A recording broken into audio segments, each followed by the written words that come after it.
Listen to the Vibes. Welcome, everyone, to another episode of Listen to the Vibes. Very happy to welcome Daryl Dittmer here. Now, he is an author and an entrepreneur, and we're going to talk a little bit about sobriety today as well. And you're a student of life. Explain that one. Thank you for having me. I appreciate it. Student of life for me is I've been sober for a long time. So for me, sobriety transforms into being better at life, and the better I get at my insides and taking care of what happens inside of me. The easier it is to stay sober, but it's also the more fulfilling, the more contented I can be, so that I don't have to go back to anything that I feel needs to change my insides to something else. Well, I can tell you it's been one of the happiest moments of my life. We talked a little bit before we got started. Of course, my children, my grandchildren, when I got married, those were wonderful days in my life. But when I got sober, things just got better. And in the beginning, I will say it was a little rough, but I'm finding it easier and easier and easier to stay away from things. And real quick, I'm not trying to steal your thunder, but I have a spinal disease. I'm in pain all the time, and doctors love to throw pills at you. Well, I straight up told my pain care physician, "Look, man, you start giving me a bunch of opioids, I know me, I'll start abusing them." So they gave me something that's actually for people getting off of the opioids, but off label, it's for pain as well. I don't have that high feeling all the time, but it does help to ease the pain. Do you have any kind of issues with your sobriety and any temptations, or is it getting pretty easy for you? I haven't in a long time. I'm going to say probably and I've had a lot of surgeries, and I most recently a knee replacement a couple of years ago, and not fun from a pain perspective, but for me it was I took what they gave me, and I took it the way they told me to, and I stopped. I had to stop, and it wasn't something that I abused. It wasn't something that I needed to have more of.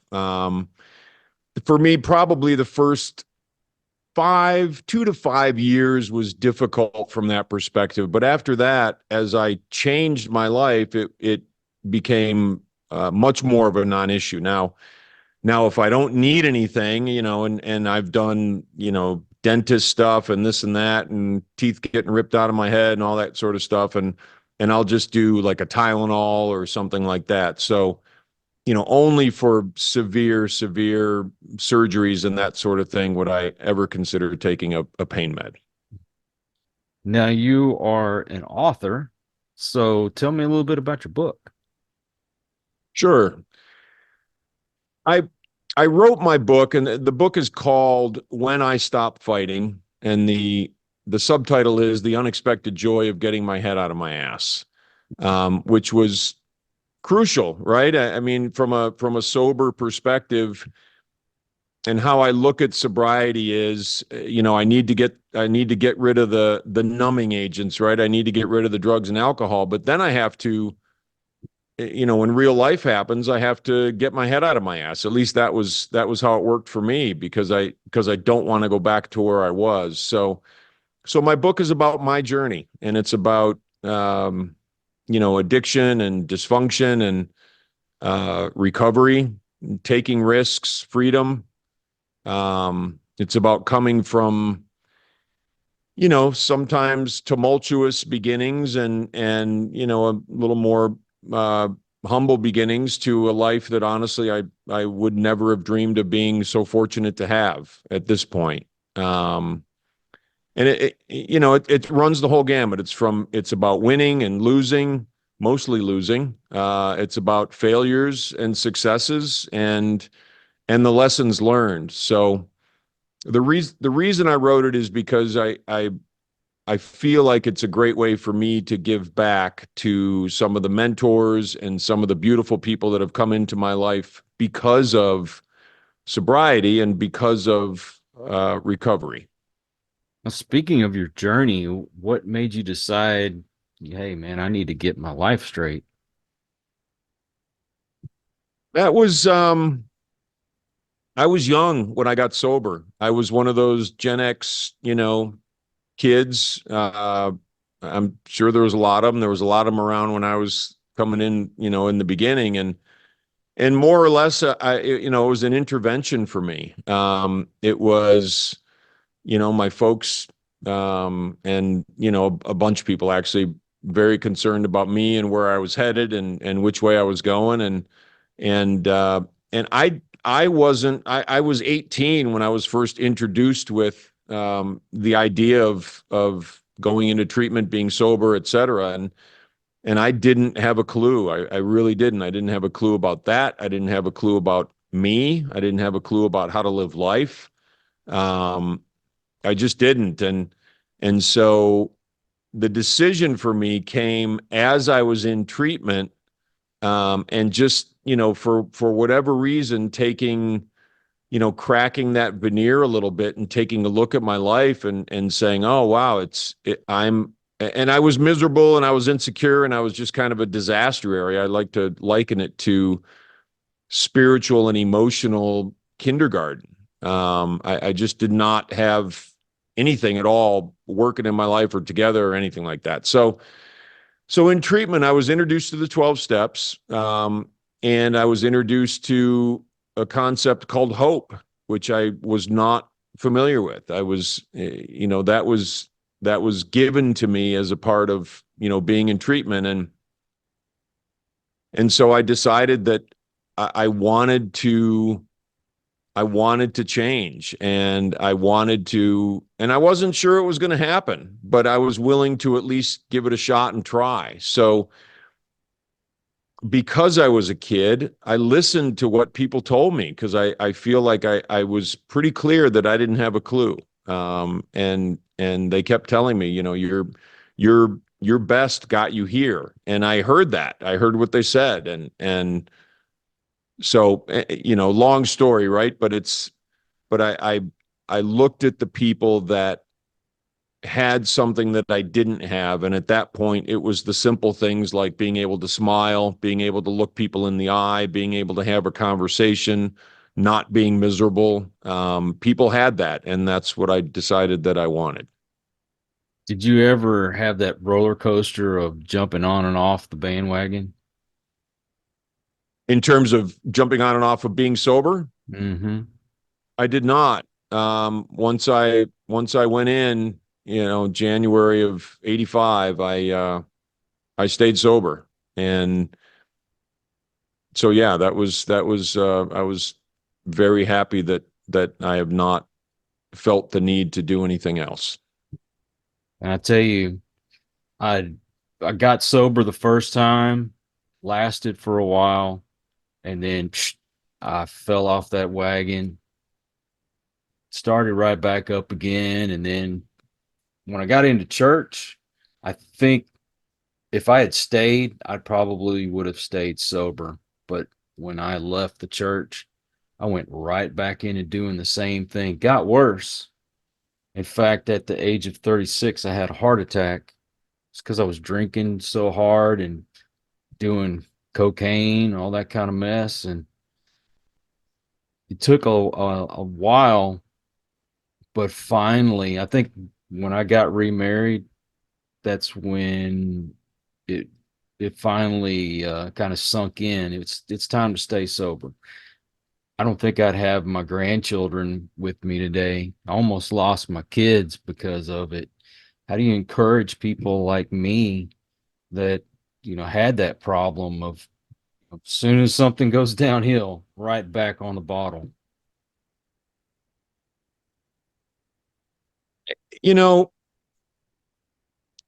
it's a I'm a big believer that, and I'm so fortunate and so grateful that I was able to dig out of that at an early age. And I think there's, a lot of times, and I hate to say it, but for some folks, it takes what it takes. And that's just, what it is. And there's nothing that, anyone outside of that person can do, to change that path. I want to help everyone. I do. I want to help everyone who wants, not who needs to be sober or needs to get off drugs or whatever. I want to help people who want it. And I want to help people who, want to accept a different way of life. And, my sponsor was, it was interesting because when I was, younger this was a fairly long time ago, but it was a little bit different, I think, in terms of,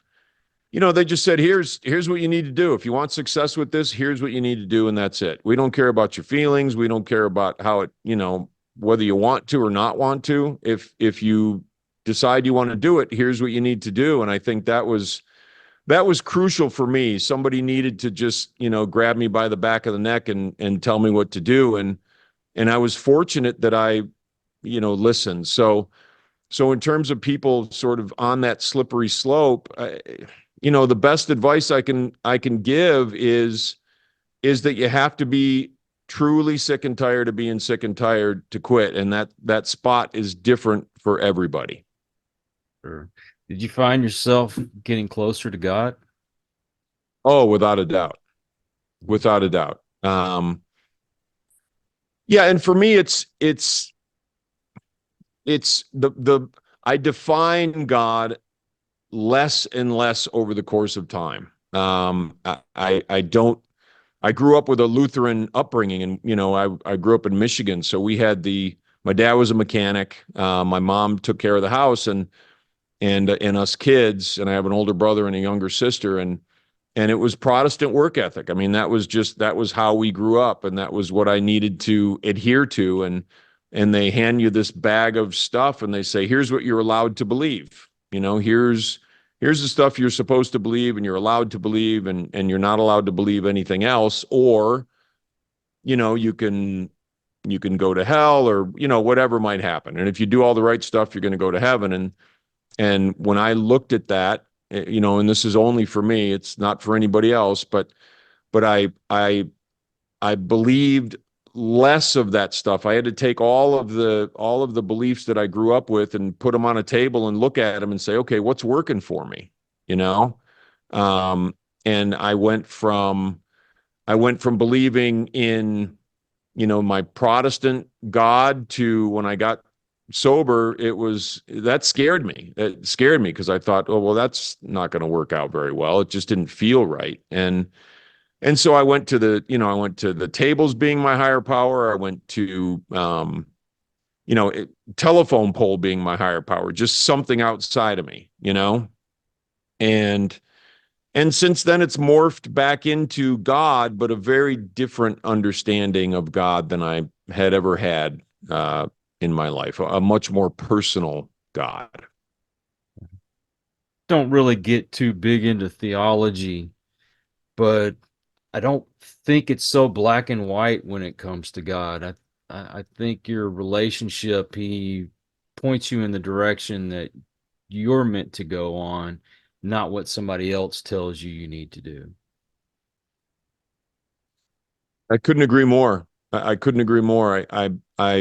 I look at it like it's a very personal journey. It's a very personal relationship. And the way I look at, religion, and it's no slight. I mean, I know religion works for a lot of people in terms of just, denominations and all those sorts of things. And that's completely cool. And I'm for whatever works for any individual. But for me, it was, I needed to step back from that theological sort of look at it. And I heard a saying not too long ago, it was a couple of months ago, and they said, there's 5,000 gods that get worshiped on this earth at any given time.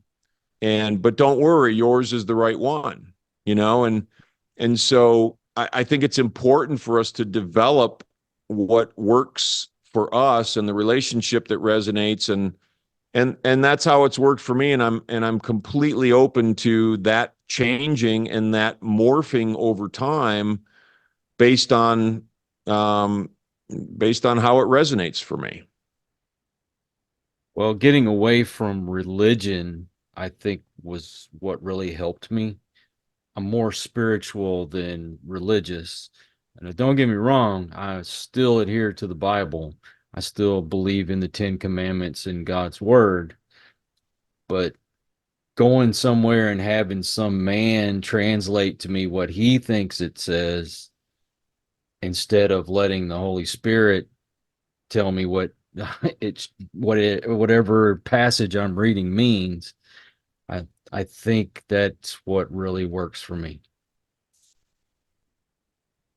I agree. I, I guess over time, and what's happened for me is what resonates for me and what moves me in a direction. And you know, I don't necessarily choose to call it the Holy Spirit, but I do call it, um I call it resonating, and I do believe that is God resonating in me, to show me the right way. And you know, one of the things that I was taught in, AA, which is where I started with my sobriety, was, um, you know, you need to understand that you know, we don't all believe the same thing. And I thought that was just a crucial, way for me to begin to believe something different. So, um, resonating is what works for me, and however that's defined.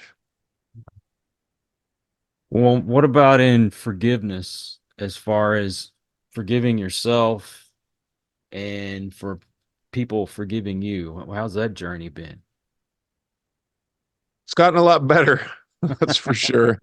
You know, that's not always an easy one. And one of the cool things about sobriety and recovery and you know, finding life, and I really just refer to it as life now because it is. But you know, they told me early on I need to take the garbage out, and I need to, you know, once I take the garbage out, I need to leave the garbage out and not accumulate more garbage. And that's, you know, for me, that's kind of what the steps helped me do, and you know, continue to help me do. But, um, you know, forgiveness is huge, and forgiving myself is part of taking the garbage out, or a byproduct of taking the garbage out. And not accumulating more is me leaving the garbage out. But in terms of other people, you know, that's an interesting one, because I've had to, you know, completely separate myself from family members, that just don't, they're, to me, it you know, there can be poison pills in the water, and it can be family, it can be friends, it can be, you know, a lot of different, people that come into our lives or are into our lives with or without our permission necessarily. You know, family is something we can't necessarily choose, but I've had to do that, and I've had to separate myself from some of that, just call it toxicity, that I can no longer. Now that doesn't mean I still have resentment and, or you know, anger, or it's a very unemotional thing for me at this point. It's look, it's not a situation where, um and I'm not looking for everybody to contribute to my life. I'm truly not. I'm looking for, people not to detract from my life or my peace or my contentment or my, you know, those kind of things. I think those are crucial for us to maintain sobriety and maintain, you know, just a great way of resonating with God and with life, and etc. One of the most difficult things is when you love people so much, but you know that relationship is toxic when it comes to sobriety and that sort of deal. Just letting them go. You know, I have people that I love them with all my heart, but I have to love them from afar. If they really needed me, I'd be there for them, but I just can't hang out with them. Right on. I could not agree more. Now, something else that seems to help is being grateful. How is that in your life? That is a thread that has run through my life for a long time, and it's become a part of me in terms of how I perceive my life and how I perceive the world and how I perceive my relationship with God. Um and in the beginning it took real practice. It was hey, I'm not the person who makes my eyes see. I'm not the person who makes the grass grow. I'm not the person who makes, the planets revolve around each other, et cetera, et cetera. I'm not that. And I'm happy that someone does. And, I had to, and I say someone, um, but it's gratitude is one of the most, if not the most powerful, and I'll just call it a tool for lack of better terminology, but it's something that I needed in my toolbox. I needed to understand that, I am not responsible for all of the beauty and for the beautiful people and just everything that's around me and inside of me, that is beautiful. And so gratitude is something I pay attention to every single day, and it's funny because I get these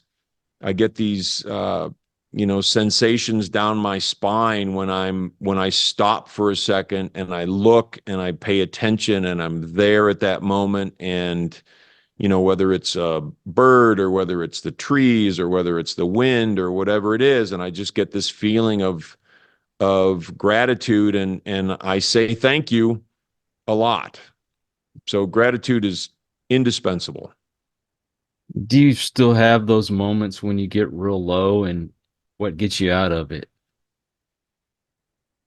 I haven't had those moments in a while, honestly, and I've had a lot of people die in betrayals and all sorts of crazy stuff, but I have not had those lows in a long time, and I remember those lows, and when I used to have them, I would a lot of times I would just write and just get everything out on paper, and everything that's just juggling around in my brain I'd have to get out and look at and make an attempt to lessen the burden of that by getting it out of here and out of my heart. So that was a huge tool for me early on, and the other tool for me earlier on was um, talking to my sponsor. Or actually, I'll relate this real quick. The reason I call my book When I Stop Fighting is because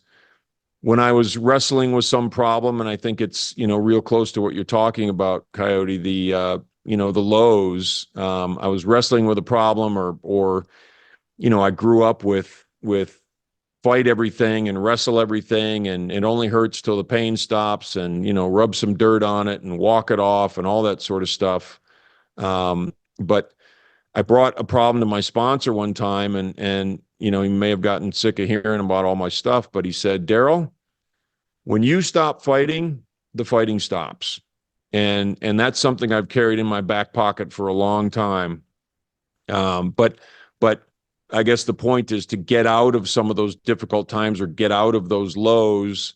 Um, we have to utilize the tools that are afforded us, which is, if we have a sponsor or a mentor, if we're able to write, if we're able to, just go out and help someone else, make a phone call, help somebody else get out of their problems. And that's another thing that helps immensely. Are you married? I am. Um, What's what you think about all this?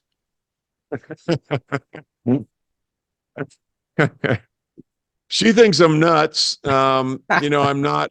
I'm not as much as I used to be, but I have the tendency to be a maniac, and like I take things to the extreme, and I have to consciously temper myself, and it's just something I have to do. So, I did not meet my wife until I was, we didn't get married until I was about 20 years sober. Wow. So she, and I was relating one of my stories from, my youth to her, and this was probably, I don't know, 18 years ago or so. And she just looked at me and she's like, "You're not that guy." I'm like, "No, I'm not." And I said, the reason for this book, I said to her, "Remind me to write a book someday." And so that's how that sort of came to pass. But yeah, she thinks I'm pretty whacked, and that's okay, because there's many parts of me that are. But she's pretty much a pillar in your life. Oh, 100%. She's the pillar in my life. She is absolutely the pillar in my life. I am fascinated, honestly, by, and we've been married now for coming up 19 years in May. So I am fascinated by the capacity of another human being to love. I am amazed by that, and it gets me just talking about it, because I, for whatever reason, it was a little harder to rip that part of me out, and sometimes it's still hard, to rip that part of me out and to let that just go. And she's so full of love. It's just a beautiful thing to watch. What is the most important to you at this stage in your life? The most important thing to me at this stage in my life, so I'll just go into a really quick little story. My sponsor, and his name was Bud, and he was the most fabulous man.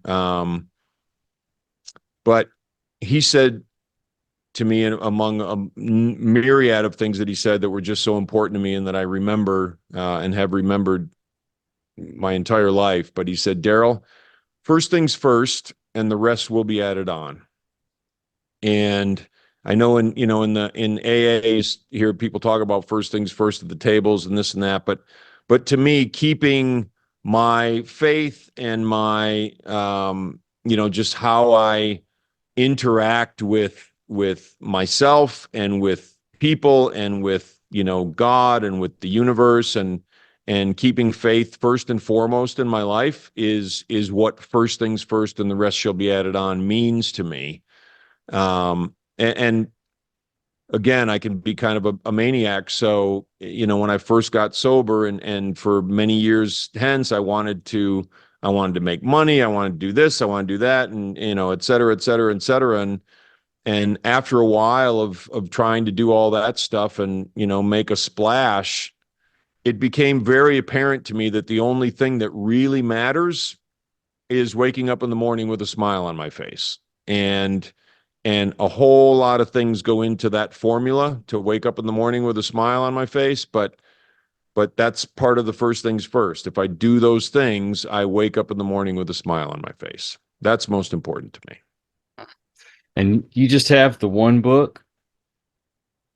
I do. I've got another one supposed to come out in probably July of this year, and I'm working on some of the other, the things that sort of get that ready. But when I wrote the first book and I finally sat down to write it, within 2 or 3 months, I'd written that book, the first one, and then within 5 months, I'd written 2, because I don't know how to stop. And so anyway, that's kind of how that whole thing rolled out. So there is another one coming. Wow. And it's on Amazon, correct? My book is on Amazon, yes. Right. And what is your website? My website is daryldittmer.com, which is DarylDittmer.com. Right. And what is your social media? Social media. I spend a pretty good amount of time on Twitter, which is a really kind of a cool sober recovery group. And Twitter, my Twitter handle is at Daryl E. Dittmer, again, DarylEDittmer.com. And then other social media, Facebook, Instagram, you can find me under when I stop fighting. Right. But folks can reach out to you one-on-one if they need advice, correct? Without a doubt. Without a doubt. And my website will have my email address. If you want to reach out to me, I'm more than happy to, to chat, or you can, via email or whatever. And Twitter is a great place if you want to DM me. Please feel free. I do a sober space on Saturday mornings at 11 a.m.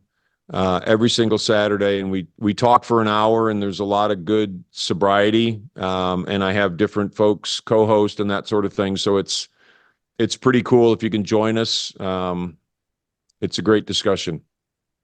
Well, I will put all those links in the description to make it easy for folks to find you. And Daryl, thank you so much for coming on the show, man. I really appreciate this conversation. Coyote, as do I. I really appreciate it, and glad we connected, and I'm looking forward to staying in touch. Oh, for sure. And I know you will, but I'm going to say it anyway. Keep up the fight. Thank you. And I also want to thank all you folks out there. If you are new to the channel, well, I hope you'll come back. Please hit that subscribe button. For my regulars, you guys are awesome because you make it possible for me to do this. Until the next one, everyone, please take care. Be kind to one another. God bless and peace. We hope you enjoyed this episode of Listen to the Vibes. You can catch us on Buzzsprout or wherever you listen to your favorite podcasts, and on YouTube. Follow us on Facebook at The Vibes Broadcast Network